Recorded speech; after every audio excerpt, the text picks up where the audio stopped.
ಭಿನ್ನಾ ಜೀವಗಣ ಹರೇರನುಚರ ನೀಚೋಚ್ಚ ಭಾವಂಗತ ಭಿನ್ನಾ ಭಿನ್ನಾ ಜೀವಗಣಾ ಜೀವಗಣಾ ಹರೇರನುಚರಾ ಹರೇರನುಚರಾ ನೀಚೋಚ್ಚ ಭಾವಂಗತಾ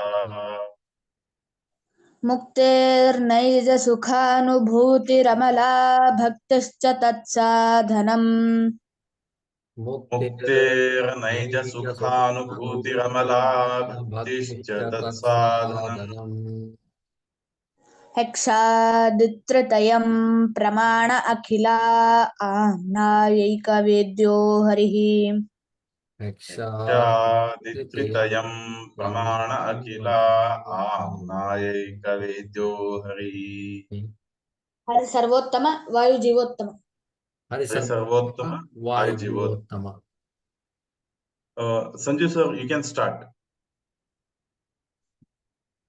S, ಶುರು ಮಾಡ್ಬೋದಾ?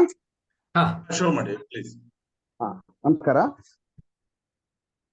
ಓಂ ಭವತಿ ಯದನುಭಾವಾತ್ ಏಡಮೂಕೋಪಿ ವಾಗ್ಮಿ ಜಡಮತಿರಪಿ ಜಂತುರ್ಜಾಯತೆ ಪ್ರಾಜ್ಞಮೌಲಿಃ ಸಕಲ ವಚನ ಚೇತೋ ದೇವತಾ ಭಾರತೀ ಸಾ ಮಮ ವಚಸ್ಸಿ ನಿಧತ್ತಾಂ ಸನ್ನಿಧಿಂ ಮಾನಸೇ ಚ. ರತ್ನಾಕರ ಧೌತಪದಾಂ ಹಿಮಾಲಯ ಕಿರೀಟಿನಿಂ ಬ್ರಹ್ಮ ರಾಜರ್ಷಿ ರತ್ನಾಢ್ಯಾಂ ವಂದೇ ಭಾರತ ಮಾತರಂ. ಎಲ್ರಿಗೂ ನಮಸ್ಕಾರ. ಇದೊಂದು ವಿಶೇಷ ವೇದಿಕೆ ಅಂತ ಅನ್ಕೊಂಡಿದ್ದೀನಿ. ಇದ್ರ ಬಗ್ಗೆ ಮಾಧವ್ ಅವರು ಹೇಳಿದ್ರು ನನಗೆ. ಎಸ್, ನಾನು ಡೈರೆಕ್ಟ್ ಆಗಿ ವಿಷಯಕ್ಕೆ ಬರ್ತೇನೆ, ಸಮಯ ಕಮ್ಮಿ ಇರೋದ್ರಿಂದ. ಒಂದು ಭಾರತ ಅಂದ್ರೆ ನಾವು ಎಲ್ಲರೂ ಭಾರತೀಯರು ಅನ್ನೋದು ಮೊದಲನೇ ಐಡೆಂಟಿಟಿ ಆಗಿರ್ಬೇಕು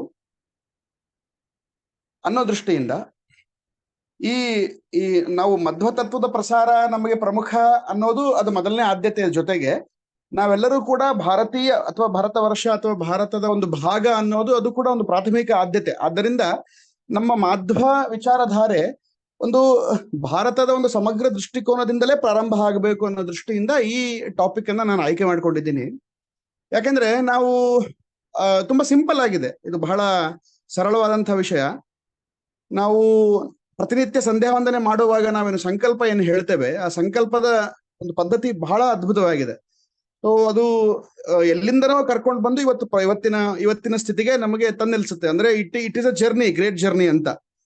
ಅದು ಭರತ ವರ್ಷೆ, ಭರತಖಂಡೆ, ಜಂಬೂದ್ವೀಪೆ ಇದೆಲ್ಲವೂ ಹೇಳಿ ಕೊನೆಗೆ ಇವತ್ತು ಸದ್ಯಕ್ಕೆ ಯಾವ ದಿನದಲ್ಲಿದ್ದೀವಿ, ಇವತ್ತಿನ ಪಂಚಾಂಗದ ಯಾವ ಕಾಲ, ಯಾವ ಯೋಗ, ಯಾವ ಕಾರಣ ಇತ್ಯಾದಿಯನ್ನು ಹೇಳಿ ಇದಪ್ಪ ನಿನ್ನ identity, this is your existential identity ಅನ್ನುವಂಥದ್ದನ್ನ ನೆನಪು ಮಾಡುತ್ತೆ ನಮಗೆ. ಸೊ ಹೀಗಾಗಿ ನಾವು ಈ ಇಡೀ ಭರತ ವರ್ಷದ ಭಾಗ, ಆದ್ದರಿಂದ ಭಾರತ ಪ್ರಥಮ, ಭಾರತದಿಂದಲೇ ನಾವು ಅನ್ನುವಂಥ ಒಂದು ಭಾವ.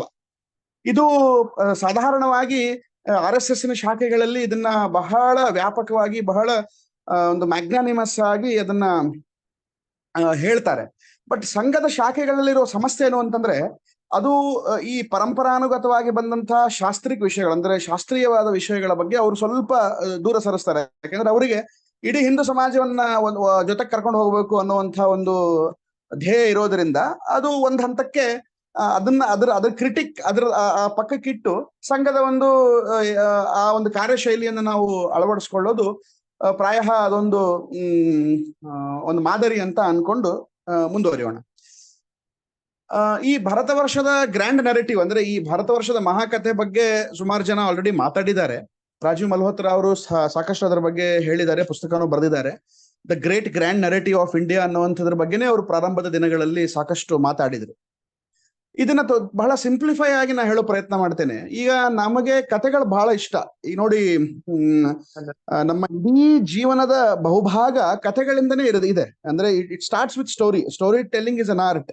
ಭಾರತದಲ್ಲಿ ಮೊದಲಿಂದ ಕೂಡ, ಅಂದ್ರೆ ಈ ಮೆಕಾಲೆ ಎಜುಕೇಶನ್ ಬರೋದಕ್ಕಿಂತ ಮುಂಚೆಯೂ ಕೂಡ ನಮ್ಮ ಗುರುಕುಲ ಪದ್ಧತಿಯ ಅಥವಾ ಶಾಸ್ತ್ರದ ಶಿಕ್ಷೆ ಏನಿತ್ತು, ಅಲ್ಲಿಯೂ ಕೂಡ ನಿಮಗೆ ಕಥೆಗಳು ಬಹಳ ಪ್ರಮುಖವಾದಂತಹ ಪಾತ್ರವನ್ನು ವಹಿಸ್ತವೆ. ಈ ಒಂದು ಮನೆತನಕ್ಕೆ ಒಂದು ಕಥೆ ಇರುತ್ತೆ, ಒಬ್ಬ ವ್ಯಕ್ತಿಗೆ ಒಂದು ಕಥೆ ಇರುತ್ತೆ, ಒಂದು ಸಮಾಜಕ್ಕೆ ಒಂದು ಕಥೆ ಇರುತ್ತೆ, ಒಂದು ಕುಟುಂಬಕ್ಕೆ ಒಂದು ಕಥೆ ಇರುತ್ತೆ. ಆಮೇಲೆ ಕಥೆಗಳು ಅಂದ್ರೆ ಈ ಪಂಚತಂತ್ರದ ಕಥೆಗಳನ್ನು ಹೇಳೋದು. ಹಿಂಗ್ ಒಂದೂರಾಗ ಒಬ್ಬ ರಾಜ ಇದ್ದ, ಆ ರಾಜ ಎಲ್ಲರೂ ಚೆನ್ನಾಗಿ ನೋಡ್ಕೊಳ್ತಾ ಇದ್ದ, ಒಂದಿನ ಸತ್ತ, ಇದು ಕೂಡ ಒಂದು ಕಥೆನೆ. ಮೂರು ಲೈನಿನ ಕಥೆಗಳು. ಸೊ ಹೀಗೆ ಕಥೆಗಳನ್ನ ಕೇಳ್ತಾ ನಾವು ಬೆಳೆದಿದ್ದೀವಿ. ಕಥೆಗಳು ನಮ್ಮ ಜೀವನದ ಒಂದು ಇಂಟಿಗ್ರಲ್ ಪಾರ್ಟ್, ಒಂದು ಅವಿಭಾಜ್ಯ ಅಂಗ ಅನ್ನುವಂಥದ್ದು ನಮ್ಮೆಲ್ರಿಗೂ ಗೊತ್ತೇ ಇದೆ. ಹೇಗೆ ಒಬ್ಬ ವ್ಯಕ್ತಿಗೆ ಒಂದು ಕುಟುಂಬಕ್ಕೆ ಕಥೆ ಇದೆಯೋ ಅದೇ ರೀತಿ ಒಂದು ದೇಶಕ್ಕೆ ಕಥೆ ಇರೋದಾದ್ರೆ, ಭಾರತ ಒಂದು ರಾಷ್ಟ್ರ, ಈ ರಾಷ್ಟ್ರಕ್ಕೊಂದು ಕಥೆ ಇರ್ಬೋದಾ? ಸೊ ಇದ್ರ ಮಹಾಕಥೆ ಏನಿರಬಹುದು ಅನ್ನುವಂತ ಪ್ರಶ್ನೆ ನಾವು ಹಾಕೊಂಡ್ರೆ, ಈ ಎರಡು ತರದ ವಾದ ನಮಗೆ ಇವತ್ತು ಪ್ರಸ್ತುತ ಪರಿಸ್ಥಿತಿಯಲ್ಲಿ ನಮಗೆ ನೋಡ್ಲಿಕ್ಕೆ ಸಿಗುತ್ತೆ. ಮೊದಲನೇ ವಾದ, ನೋಡಪ್ಪ, ಭಾರತ 1947ರಲ್ಲಿ ಇದಕ್ಕೆ ಸ್ವಾತಂತ್ರ್ಯ ಅನ್ನೋದು ಸಿಕ್ತು. ಸ್ವಾತಂತ್ರ್ಯ ಅಂದ್ರೆ ಇದು ಇಂಡಿಪೆಂಡೆನ್ಸ್ ಅನ್ನೋದು ಸಿಕ್ತು. ಸೊ ನಾವು ರಾಜಕೀಯವಾಗಿ ಸ್ವತಂತ್ರರಾದ್ವಿ. ನಮಗೆ ನಾವೊಂದು ರಿಪಬ್ಲಿಕ್ ಅಂತ ಕರೆಸ್ಕೊಂಡ್ವಿ. ನಮಗೆ ಒಂದು ಗವರ್ಮೆಂಟ್ ಅಂತ ಬಂತು, ಒಂದು ಕಾನ್ಸ್ಟಿಟ್ಯೂಷನ್ ಅಂತ ಬಂತು. ಸೊ ಈ ಒಂದು 75-76 ವರ್ಷದಿಂದ ನಾವು ಭಾರತ ಒಂದು ನೇಷನ್ ಸ್ಟೇಟ್ ಆಯಿತು ಅಥವಾ ಅನ್ಬಹುದು ಅಂತ. ನೇಷನ್ ಸ್ಟೇಟ್ ಅನ್ನೋ ಒಂದು ಪರಿಕಲ್ಪನೆಯಲ್ಲಿ ಇಂಡಿಯಾ ಇಸ್ ಅ ನೇಷನ್ ಅಂತ ಕರೆಯುವಂತ ಪರಿಸ್ಥಿತಿ ಇದೆ. ಸುಮಾರು ಜನ ಬುದ್ಧಿಜೀವಿಗಳಿಗೆ, ಸುಮಾರು ಜನ ಇವತ್ತು ದೇಶದಲ್ಲಿ ಮಾತಾಡೋರಿಗೆ 1947ಕ್ಕೂ ಮುಂಚೆ ಭಾರತದ ಅಸ್ತಿತ್ವವೇ ಇರ್ಲಿಲ್ಲ ಅಥವಾ ಭಾರತ ಒಂದು ದೇಶವಾಗಿ ಇರ್ಲಿಲ್ವೇನೋ ಅನ್ನೋ ತರ ಮಾತಾಡ್ತಾರೆ. ಸೊ ಇದು ಒಂದು ನರೇಟಿವ್. 1947 ಆಗಸ್ಟ್ 15ರಂದು ಭಾರತ ಅನ್ನುವಂಥ ಒಂದು ನೇಷನ್ ಹುಟ್ಕೊಂಡಿತು. ಇದು ಒಂದು ನರೇಟಿವ್. ಸುಮಾರು ಜನ ಅದರಿಂದ ಆ ಒಂದು ಪಾಯಿಂಟ್ ಇಂದನೇ ಮಾತಾಡ್ತಾರೆ. ಇನ್ನು ಅದಕ್ಕೂ ಮೀರಿ ಈಗ ಇತಿಹಾಸ ಬರೀಬೇಕಾದ್ರೆ, ನೀವು ಇತಿಹಾಸ ಪುಸ್ತಕಗಳನ್ನ ಗಮನಿಸಿದ್ರೆ, if you cautiously read history books, ಅಂದ್ರೆ ಅಕಾಡೆಮಿಕ್ ಬುಕ್ಸ್ ನೀವು ನೋಡಿದ್ರೆ, ಅದರಲ್ಲಿ ಏನಿರುತ್ತೆ ಅಂತಂದ್ರೆ, ಯಾವಾಗ ಬುದ್ಧ ಹುಟ್ಟದ ಅಲ್ಲಿಂದ ದೇಶದ ಇತಿಹಾಸ ಪ್ರಾರಂಭ, ಅಥವಾ ನಮ್ಮ ಭಾರತದ ಇತಿಹಾಸವನ್ನು ಪರಿಗಣನೆಗೆ ತೆಗೊಳ್ಳೋದೇ ಬುದ್ಧ ಹುಟ್ಟಿದಾಗಿಂದ. ಬುದ್ಧ ಹುಟ್ಟಕ್ಕೂ ಮುಂಚೆ ನಮ್ಮ ದೇಶ ಇರಲಿಲ್ಲ, ನಮ್ಮ ದೇಶದಲ್ಲಿ ಯಾವ ಒಂದು ಅಸ್ತಿತ್ವವೂ ಇರಲಿಲ್ಲ ಅನ್ನೋಂಥ ಮಟ್ಟದಲ್ಲಿ ಇತಿಹಾಸ ಪುಸ್ತಕಗಳು ಇವತ್ತು ಕಾಣುತ್ತೆ. ಇವತ್ತಿನ ಯಾವುದೇ ರ್ಯಾಂಡಮ್ ಹಿಸ್ಟ್ರಿ ಬುಕ್ ಅನ್ನು ನೀವು ತೆಗೆದು ನೋಡಿದ್ರೆ ಅದು ಇಷ್ಟು ಬಾಲಿಶವಾಗಿರ್ತದೆ ಅಂತಂದ್ರೆ, it is highly communist oriented ಮತ್ತು ಹೈಲಿ ಒಂದು ಸುಳ್ಳು ಅಪದ್ಯಗಳನ್ನ ಅದರಲ್ಲಿ ಬರೆಯುವಂತ ಒಂದು ಪರಿಸ್ಥಿತಿ ಇದೆ. ಅಕಾಡೆಮಿಕ್ ಪುಸ್ತಕಗಳನ್ನು ಹೇಳ್ತಾ ಇದ್ದೀನಿ ನಾನು. ಆದ್ರೆ ಈಗ ನಾವೆಲ್ಲ ಒಂದೊಂದು ಪರಂಪರೆಯಲ್ಲಿ ಬೆಳೆದ್ ಬಂದವರಿಗೆ ನಮ್ಗೆ ಗೊತ್ತೇ ಇದೆ. ನಾವು ಈ ರಾಮಾಯಣ ಮಹಾಭಾರತಾದಿಗಳನ್ನ, ಭಾಗವತಾದಿಗಳನ್ನ, ಪುರಾಣಗಳನ್ನ ನಂಬಿ, ವೇದವನ್ನ ಪ್ರಮಾಣವೆಂದು ನಂಬಿ ನಾವು ಬದುಕುವಂತ ಜನಕ್ಕೆ ನಮ್ಗನ್ಸುತ್ತೆ ಇದು ಸುಳ್ಳಿದೆ ಅಲ್ಲಪ್ಪ ಇದು. ಯಾಕಂದ್ರೆ ನಾನು ಪ್ರತಿದಿನ ಎಕ್ಸ್ಪೀರಿಯನ್ಸ್ ಮಾಡೋದೇ ಬೇರೆ. ನನ್ನ ಅನುಭವಜನ್ಯ ಜ್ಞಾನದ ಪ್ರಕಾರ ಭಾರತ ಒಂದು ಮಹಾರಾಷ್ಟ್ರ, ಭಾರತ ಒಂದು ಅತ್ಯದ್ಭುತವಾದ ರಾಷ್ಟ್ರ. ಇದು ಎಷ್ಟೋ ಸಾವಿರ ವರ್ಷಗಳಿಂದ ಇದೆ, ಅವ್ಯಾಹತವಾಗಿ ಕಂಟಿನ್ಯೂಸ್ ಆಗಿ ನಡೀತಾ ಇದೆ, ಯಾವುದೇ ಅಡಚಣೆಗಳಿಲ್ಲದೆ. ಸಾವಿರಾರು ವರ್ಷಗಳಿಂದ ಬೇರೆಯವರು ನಮ್ಮ ಮೇಲೆ ದಾಳಿ ಮಾಡಿದರೂ ಸಹ ಎಲ್ಲ ದಾಳಿಗಳನ್ನು ಸಮರ್ಥವಾಗಿ ನಿಗ್ರಹಿಸಿ, ಎದುರಿಸಿ, ದಿಟ್ಟ ಉತ್ತರ ಕೊಟ್ಟು, ಛತ್ರ ತೇಜಸ್ಸನ್ನು ಹೊರಹಾಕಿ ಅವರನ್ನೆಲ್ಲರನ್ನು ಓಡಿಸಿ ಮತ್ತೆ ನಾವು ನಮ್ಮ ಧರ್ಮವನ್ನು ಪ್ರತಿಷ್ಠಾಪನೆ ಮಾಡಿದ ಸಾವಿರಾರು ಕಥೆಗಳನ್ನು ಕೇಳ್ತೀವಿ. ಪುರು ಅಂತ ಒಬ್ಬ ಇದ್ದ, ಅವನನ್ನು ಕೇಳ್ತೇವೆ. ನಮ್ಮ ದಶಾವತಾರಗಳ ಕಥೆಗಳನ್ನು ಕೇಳ್ತೇವೆ. ದಶಾವತಾರಗಳಂದ್ರೆ ಎಸೆನ್ಷಿಯಲಿ ಅನ್ಯಾಯದ ವಿರುದ್ಧ ಹೋರಾಟ, ಅಧರ್ಮದ ವಿರುದ್ಧ ಧರ್ಮದ ಪ್ರತಿಷ್ಠಾಪನೆಯೇ ಅದರ ಕಥೆ. ಸಿಮಿಲರ್ಲಿ ಅದೇ ನೀವು ಆಧುನಿಕ ಬಂದಾಗ ನಮ್ಮ ದೇಶದ ಮೇಲೆ ತುರ್ಕರು, ಮೊಘಲರು, ಯವನರು, ಹೂಣರು, ಶಕರು ಎಷ್ಟು ಜನ ದಾಳಿ ಮಾಡಿದ್ರು. ಬ್ರಿಟಿಷರ್ವರೆಗೂ ಸಾವಿರಾರು ಜನ ದಾಳಿ ಮಾಡಿದ್ರು. ಎಲ್ಲ ದಾಳಿಗಳನ್ನು ನಮ್ಮ ದೇಶದ ರಾಜರು, ಮಹಾನ್ ಚಕ್ರವರ್ತಿಗಳು, ವೀರ ಯೋಧರು ಸಮರ್ಥವಾಗಿ ಅದನ್ನು ನಿಗ್ರಹಿಸಿ ಅದನ್ನ ಮತ್ತೆ ಉತ್ತರ ಕೊಟ್ರು. ಅವರಿಗೆ ವಾಪಸ್ ಉತ್ತರ ಕೊಟ್ರು. ವಾಪಸ್ ಉತ್ತರ ಕೊಡೋದಷ್ಟೇ ಅಲ್ಲ, ಈ ಅವ್ಯಾಹತವಾಗಿ ನಡೆದು ಬಂದಂತ ಸಂಸ್ಕೃತಿ, ಅಂದ್ರೆ ಸಂಸ್ಕೃತಿ ಅನ್ನೋದು ಒಂದು ನದಿ ಅಂತ ಅನ್ಕೊಳ್ಳೋಣ ನಾವು. ಅಂದ್ರೆ ಆ ಒಂದು let us take it as a ಮುಂಡೇನ್ example. ಒಂದು ನದಿ ಅಂತ ಅನ್ಕೊಂಡ್ರೆ ಅದು ನಿರಂತರವಾಗಿ ಹರಿಯುವಂತಹ ನದಿ. ಆ ನದಿ ತರ ನಮ್ಮ ಸಂಸ್ಕೃತಿಯನ್ನ ಕಾಪಾಡ್ಕೊಂಡ್ ಬಂದ್ರು. ಅಲ್ಲಲ್ಲಲ್ಲಲ್ಲಲ್ಲಲ್ಲ ಎಡರು ತೊಡರುಗಳು ಕಾಣ್ತು, ಅಂದ್ರೆ ಉಪನದಿಗಳ ತರ. ಅಂದ್ರೆ ನಮ್ಮಲ್ಲಿ ಅನೇಕ ಪಂಥಗಳು, ಬೇರೆ ಬೇರೆ ಬೇರೆ ವೈಚಾರಿಕ ಭಿನ್ನತೆಗಳು ಅದು ಸಹಜವಾಗಿ ನಮ್ಮಲ್ಲಿದೆ. ಯಾಕಂದ್ರೆ ಸುಮಾರು ಪಂಥಗಳು ನಮ್ಮಲ್ಲಿದೆ. ಈಗ ನಮ್ಮಲ್ಲೇ ಬ್ರಾಹ್ಮಣರಲ್ಲೇ ಸಾಕಷ್ಟು ಪಂಥಗಳನ್ನ ನಾವು ನೋಡ್ತೇವೆ. ಮಾಧ್ವ ಸಂಪ್ರದಾಯ, ಶಾಂಕರ ಸಂಪ್ರದಾಯ, ಇನ್ನೊಂದು ಯಾವುದೋ ಬೇರೆ ಸಂಪ್ರದಾಯ. ಅದೆಲ್ಲ ಸಂಪ್ರದಾಯಗಳು ಕವಲಾಗಿ ಒಡಿತು ಅಥವಾ ಅವರವರ ದೃಷ್ಟಿಕೋನಕ್ಕೆ ಅನುಗುಣವಾಗಿ ಇದು ಪಕ್ಕ ಅದು ಶಾಸ್ತ್ರದ ವಿಚಾರ. ಆದ್ರಿಂದ ನಾವು ಹೆಚ್ಚು ಆ ಕಡೆ ಹೋಗೋದು ಬೇಡ. ಇದನ್ನ ಒಂದು ಭರತ ವರ್ಷದ ನರೇಟಿವ್ ಆಗಿ ತಗೊಂಡ್ರೆ ಇದೆಲ್ಲವೂ ಕೂಡ ಭಾರತದ ಸನಾತನ ವೈದಿಕ ಪರಂಪರೆಯ ಭಾಗವೇ. ಸಮಸ್ಯೆ ಬಂದಿರೋದು ಏನು ಅಂತಂದ್ರೆ, ವೇದ ಪ್ರಮಾಣ, ಈ ವೇದವನ್ನು ಒಪ್ಪಿಕೊಳ್ಳದೇ ಇರುವಂತಹ ಅನೇಕ ಪಂಥಗಳು ಕೂಡ ನಮ್ಮ ದೇಶದಲ್ಲಿ ಹುಟ್ಕೊಂಡವು. ಈಗ ಅವುಗಳಿಂದ ಸಮಸ್ಯೆ ಬಂತು ಹೊರತು ವೇದವನ್ನು ಒಪ್ಪಿ ನಡೆಯುವಂತಹ ಜನರಿಂದ ಸಾಮಾಜಿಕ ಸಾಮರಸ್ಯಗೆ ಯಾವತ್ತೂ ಧಕ್ಕೆ ಬರಲಿಲ್ಲ. ಹೀಗಾಗಿ ಇದು ಕಂಟಿನ್ಯೂಸ್ ಆಗಿ ನಡೆಯುವಂತಹ ಒಂದು ಪ್ರಕ್ರಿಯೆ. ಇಲ್ಲ ಅಂದ್ರೆ ನಮ್ಮ ಆಚಾರ್ಯರು ಎಲ್ಲೋ ಉಡುಪಿಯಲ್ಲಿ ಪಾಜಕದಲ್ಲಿ ಹುಟ್ಟಿ ಬದ್ರಿ ಯಾಕೆ ಹೋಗ್ಬೇಕಾಗಿತ್ತು? ಬದ್ರಿಗೂ ಉಡುಪಿಗೂ ಏನ್ ಸಂಬಂಧ ಅಂತ ಕೇಳುವಂತ ಸಮಸ್ಯೆ ಇದ್ರೆ, ಅದು ನಮ್ಮ ದೇಶದ ಒಂದು ಅವಿಭಾಜ್ಯ ಭಾಗ ಆದ್ದರಿಂದಲೇ ಅಲ್ಲಿಗೆ ಹೋದ್ರಲ್ಲ ಅವರು. ಇಡೀ ಇಡೀ ಭಾರತವನ್ನು ಸುತ್ತಾಡಿದ್ರು. ವಾದಿರಾಜರು ಇಡೀ ದೇಶವನ್ನು ಸುತ್ತಾಡಿ ತೀರ್ಥ ಪ್ರಬಂಧವನ್ನು ಬರೆದ್ರಲ್ಲ. ಆಮೇಲೆ ಬಾಕಿ ಆಚಾರ್ಯರು ಕೂಡ, ನೀವು ಬೇರೆ ಆಚಾರ್ಯರ ಜೀವನ ಚರಿತ್ರೆಯನ್ನು ತೆಗೆದು ನೋಡಿದ್ರೆ, ಅಥವಾ ಹೆಚ್ಚು ವೇದದ ಅಂದ್ರೆ ಒಂದು ಪರಂಪರಾನ ಇದ್ರು ಕೂಡ, ಈ ಸ್ವಾಮಿನಾರಾಯಣ ಪಂಥದ ಸ್ವಾಮಿನಾರಾಯಣ ಅವರು ಕೂಡ ಇಡೀ ದೇಶವನ್ನು ಸಂಚರಿಸಿದವರೇ. ವಿವೇಕಾನಂದರು ಇಡೀ ದೇಶವನ್ನು ಸಂಚರಿಸಿದವರೇ. ಹೀಗೆ ನೀವು ನಮ್ಮ ದೇಶದ ಎಲ್ಲ ದಾರ್ಶನಿಕರು ಕೂಡ ದೇಶ ಅನ್ನುವಂತ ಪರಿಕಲ್ಪನೆ ಇಲ್ಲದೆ ಇದ್ರೆ, ಅಥವಾ ಇದು ನಮ್ಮ ರಾಷ್ಟ್ರ ಹಿಂದೂ ದೇಶ ಅನ್ನುವಂತ ಪರಿಕಲ್ಪನೆ ಇಲ್ಲದೆ ಇದ್ರೆ ಯಾಕೆ ತಿರುಗಾಡ್ತಾ ಇದ್ರು? ಸೊ ಅವ್ರು ತಿರುಗಾಡಿದ್ದಾರೆ, ಅವ್ರು ಪ್ರವಾಸ ಮಾಡಿದ್ದಾರೆ, ತೀರ್ಥಯಾತ್ರೆ ಮಾಡಿದ್ದಾರೆ ಅಂದ್ರೆ ಇದು ಎಲ್ಲೋ ಒಂದ್ ಕಡೆ ಭಾವನಾತ್ಮಕವಾಗಿ, ಸಾಂಸ್ಕೃತಿಕವಾಗಿ ಇದು ಕನೆಕ್ಟ್ ಆಗಿದೆ ಅಂತ. ಇದರ ಪ್ರಮಾಣ ನಮಗೆ ಬೇರೆ ಬೇರೆ ಕಡೆ ಬೇರೆ ಬೇರೆ ಗ್ರಂಥಗಳಲ್ಲಿ ಸಿಗುತ್ತೆ. ಉತ್ತರಂ ಯತ್ ಸಮುದ್ರಸ್ಯ ಹಿಮಾದ್ರೇಶ್ಚೈವ ದಕ್ಷಿಣಂ ವರ್ಷಂ ತದ್ಭಾರತಂ ಭಾರತೀಯತ್ರ ಸಂತತಿ ಅಂತ ವಿಷ್ಣು ಪುರಾಣದ ಒಂದು ಪ್ರಮಾಣ ನಮ್ಮಲ್ಲಿ ಸಿಗುತ್ತೆ. ಭಾರತ ಇದು ಭಾರತದ ದೇಶ, ಇಲ್ಲಿ ಹುಟ್ಟಿರೋರೆಲ್ಲ ನಾವೆಲ್ಲ ಭಾರತೀಯರು ಅನ್ನುವಂಥ ಒಂದು ಪ್ರಮಾಣ ವಿಷ್ಣು ಪುರಾಣದ ಮುಖಾಂತರ ನಾವು ಹೇಳಬಹುದು. ಹೀಗೆ ಸಾಕಷ್ಟು ಪ್ರಮಾಣಗಳಿವೆ. ಹೀಗಾಗಿ ಈ ರಾಷ್ಟ್ರ ಅನ್ನುವಂಥ ಪರಿಕಲ್ಪನೆಯು ಕೂಡ ಬಹಳ ಹಳೇದೆ. ಅದು ಇವತ್ತಿನ ನೇಷನ್ ಸ್ಟೇಟ್ ಅಲ್ಲ. ರಾ ಅನ್ನುವಂಥ ಧಾತು, ರಾತಿ ಅಂದ್ರೆ ಟು ಗಿವ್ ಅಂತ, to contribute. The one who is able to contribute, ಅವನು ರಾಷ್ಟ್ರೀಯನಾಗ್ತಾನೆ. ಸೊ ಅಂಥ ರಾಷ್ಟ್ರದಲ್ಲಿ ಇರ್ಲಿಕ್ಕೆ ಯೋಗ್ಯ ಅಂತ. ಹೀಗಾಗಿ ನಮ್ಮಲ್ಲಿ ತ್ಯಾಗದ ಭಾವನೆ ಅಥವಾ ಕೊಡುವ ಭಾವನೆ, ಸಮಾಜಕ್ಕೆ ಏನಾದ್ರೂ ಒಂದು ಕಾಂಟ್ರಿಬ್ಯೂಟ್ ಮಾಡುವಂತಹ ಭಾವನೆ, ಅದು ರಾಷ್ಟ್ರದಿಂದ ಹುಟ್ಟುತ್ತೆ. ನೇಷನ್ ಸ್ಟೇಟ್ ಅಲ್ಲಿ ನಿಮಗೆ ರೈಟ್ಸ್ಗೆ ಹೆಚ್ಚು ಮಹತ್ವ, ಅಂದ್ರೆ ಫಂಡಮೆಂಟಲ್ ರೈಟ್ಸ್. ಇವತ್ತಿನ ಫಂಡಮೆಂಟಲ್ ರೈಟ್ ಅಂತ ನಾವು ಕಾನ್ಸ್ಟಿಟ್ಯೂಷನ್ ಅಲ್ಲಿ ಹೇಳ್ತೇವೆ. ಈ ಒಂದು ನರೇಟಿವ್ ಬಂದಿದ್ದು ಈ ನೇಷನ್ ಅನ್ನುವಂತ ಭಾವದಿಂದ. ರಾಷ್ಟ್ರದಲ್ಲಿ ರೈಟ್ಸ್ಗಿಂತಲೂ ಕಾಂಟ್ರಿಬ್ಯೂಟ್ ಮಾಡುವಂಥದ್ದೇ ಬಹಳ ಇರುತ್ತೆ. ಕರ್ತವ್ಯ, ಇದು ನನ್ನ ಕರ್ತವ್ಯ ಅನ್ನೋ ಭಾವನೆಯಿಂದ ಜನ ಬದುಕಿದ್ರು. ಹೀಗಾಗಿ ರಾಷ್ಟ್ರದ ಪ್ರಾಮುಖ್ಯತೆ ಬಹಳ ಹೆಚ್ಚಾಗ್ತದೆ ಅಂತ ನನಗನ್ಸುತ್ತದೆ. ಈ ಎಲ್ಲ ವಿಚಾರಗಳು ಇವತ್ತು ಅನೇಕ ಕಡೆ ಇವತ್ತು ಅಂದ್ರೆ ಪರಿಸ್ಥಿತಿ ಬದಲಾಗಿದೆ. ನೀವೆಲ್ಲ ಮೊಬೈಲ್ ನಲ್ಲಿ, ಇಂಟರ್ನೆಟ್ ಅಲ್ಲಿ ಇದನ್ನ ನೋಡ್ತಾನೆ ಇರ್ತೀರಿ. ಇದ್ರ ಬಗ್ಗೆ ಸಾಕಷ್ಟು ಜನ ಮಾತಾಡೋರು ಇವತ್ತಿದ್ದಾರೆ. ಆಂಗ್ಲ ಭಾಷೆಯಲ್ಲಿ ಮಾತಾಡ್ತಾರೆ, ಕನ್ನಡದಲ್ಲೂ ಮಾತಾಡೋರು ಸುಮಾರು ಜನ ಇದ್ದಾರೆ, ಹಿಂದಿಯಲ್ಲಿ ಇದನ್ನ ಮಾತಾಡ್ತಾರೆ. ನಾವು ಎಷ್ಟು ಹೆಚ್ಚಾಗಿ ಇದ್ರ ಬಗ್ಗೆ ಮಾತಾಡ್ತಾ ಹೋಗ್ತೇವೆ ನಮ್ಮ ಪರಿಸರದಲ್ಲಿ, ನಮ್ಮ ಕುಟುಂಬದಲ್ಲಿ, ಅಷ್ಟು ಈ ವಿಷಯಗಳು ನಮ್ಮ ಮಕ್ಕಳಿಗೆ, ನಮ್ಮ ಯುವ ಸಮುದಾಯಕ್ಕೆ ಇದು ನಾವು ತಲುಪಿಸ್ಲಿಕ್ಕೆ ಸಾಧ್ಯ. ಸೊ ಇದು ಒಂದೇ ದಾರಿ. ಆದಷ್ಟು ಇದ್ರ ಬಗ್ಗೆ ಅಧ್ಯಯನಶೀಲರಾಗಬೇಕು, ಓದಬೇಕು. ಒಳ್ಳೆ ಪುಸ್ತಕಗಳನ್ನ ಮಕ್ಕಳಿಗೆ ಓದುವಂತ ಅದೊಂದು ಚಾನಲೈಸ್ ಮಾಡ್ಬೇಕು ನಾವು. ಆಮೇಲೆ ಇವತ್ತಿನ ಎಲ್ಲ ಸೋಷಿಯಲ್ ಮೀಡಿಯಾ ಪ್ಲಾಟ್ಫಾರ್ಮ್ಗಳನ್ನು ಬಳಸಿಕೊಂಡು ಈ ಥರದ ಸದ್ವಿಚಾರಗಳನ್ನ ಅಥವಾ ಸತ್ಯದ ವಿಚಾರಗಳನ್ನ, ಐತಿಹಾಸಿಕ ಸತ್ಯಗಳನ್ನ ಮಕ್ಕಳಿಗೆ ಹೇಳುವಂತಹ ಪ್ರಯತ್ನವನ್ನ ನಾವು ಮಾಡಬೇಕು. ಸೊ ಹೀಗಾಗಿ ಭರತ ವರ್ಷ ಅನ್ನೋದು ಅದು ಏನೋ 70 ವರ್ಷ 100 ವರ್ಷದಲ್ಲ. ಭಾರತ ಸಾವಿರಾರು ವರ್ಷ ಹಳೇದು, ಬದುಕಿದೆ, ಈಗಲೂ ಬದುಕ್ತಾ ಇದೆ. ಈಗ ಅಂದ್ರೆ ನಮ್ಮಲ್ಲಿರುವಂತಹ ಇಂಟರ್ನಲ್ ಎನಿಮಿಗಳು, ಹೊರ ಎನಿಮಿಗಳು, ಎಲ್ಲಾ ಶತ್ರುಗಳಿಂದನೂ ಕೂಡ ಭಾರತ ವೈದಿಕ ಧರ್ಮವನ್ನು ಕಾಪಾಡ್ಕೊಂಡು ಬಂದಿದೆ. ಮುಂದೆಯೂ ಕೂಡ ಇದು ಇನ್ನೊಂದು 1000 ವರ್ಷನೂ ಬದುಕಿರುತ್ತೆ, ಅದರಲ್ಲಿ ಏನೂ ಸಂಶಯ ಇಲ್ಲ.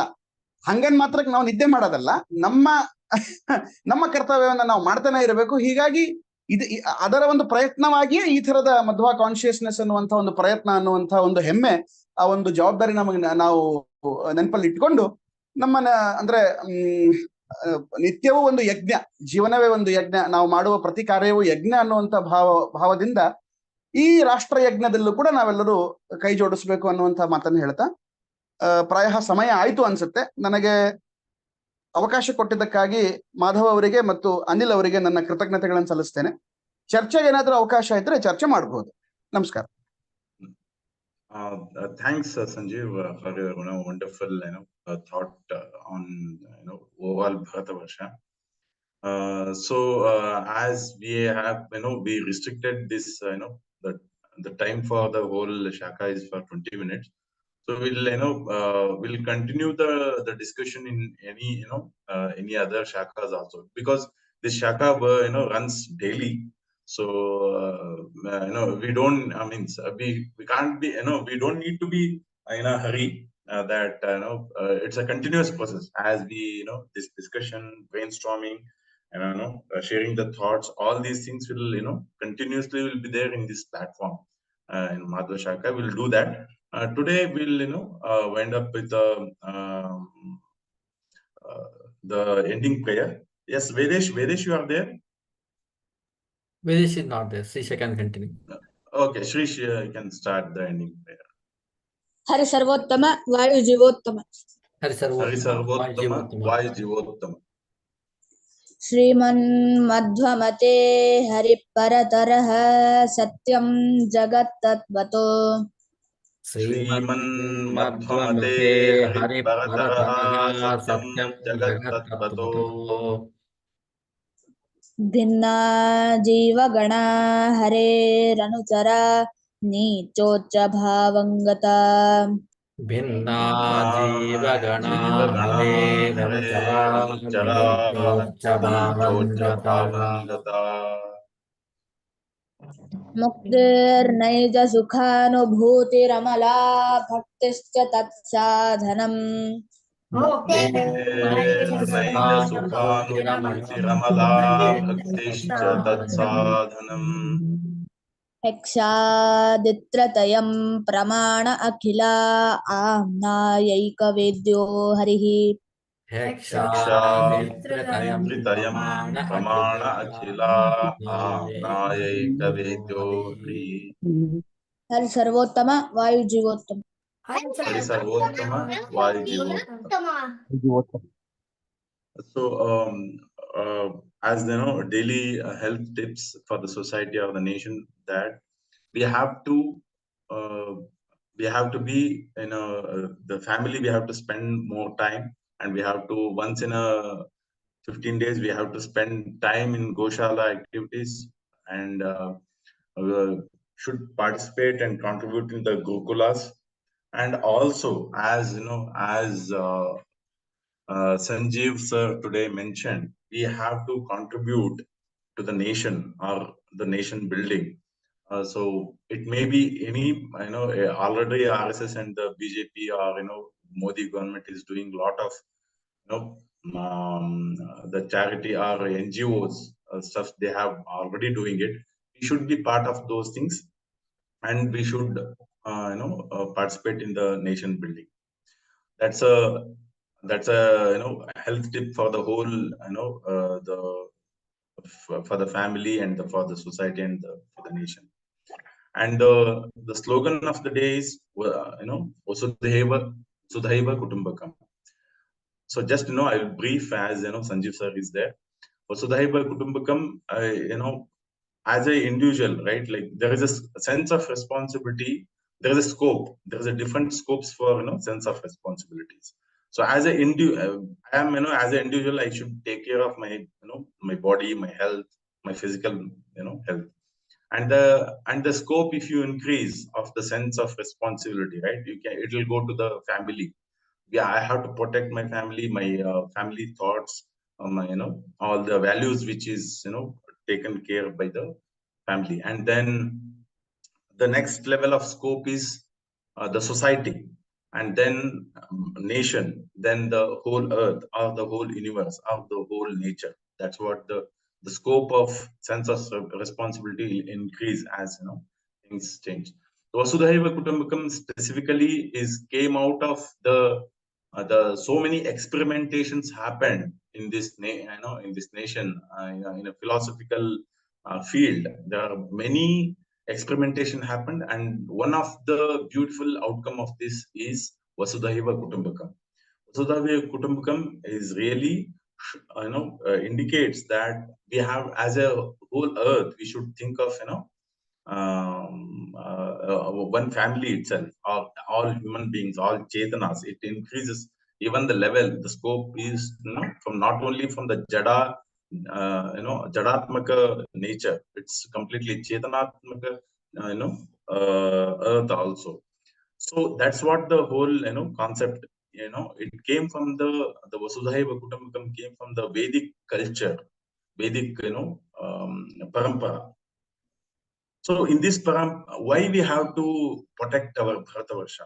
Bharatavarsha, Rashtra concept, or Rashtra Seva, Rashtra Dharma, all these comes, why we have to do it? It's one for the BJP or Modi or for my sake, or for Brahminical purpose. No, it is we have to protect Vedas. That's why we have to protect Bharatavarsha. But why we have to protect the Vedas? Vedas we have to protect because it has such a knowledge that all the governments of on the earth can follow these Vedic culture, Vedic tradition, Vedic knowledge system, so that they can peacefully they can live. Peacefully they can live with the whole nature. That's why we have to protect this Vedic culture and the knowledge system. That's why we have to serve this and the whole nation, Bharatavarsha, so that the whole earth, everybody on the earth can live peacefully. That's what the whole message from the Vasudhaiva Kutumbakam, and the samanvaya of the RSS thoughts also can be done in the Tattva Parampara of the Bharatavarsha. So this is about the today's slogan. That's a Vasudhaiva Kutumbakam. Please chant with me, recite with me. Vasudhaiva Kutumbakam. Vasudhaiva Kutumbakam. Vasudhaiva Kutumbakam. Tomorrow at 7:30 we'll meet for the daily Shaka. Shri Krishna.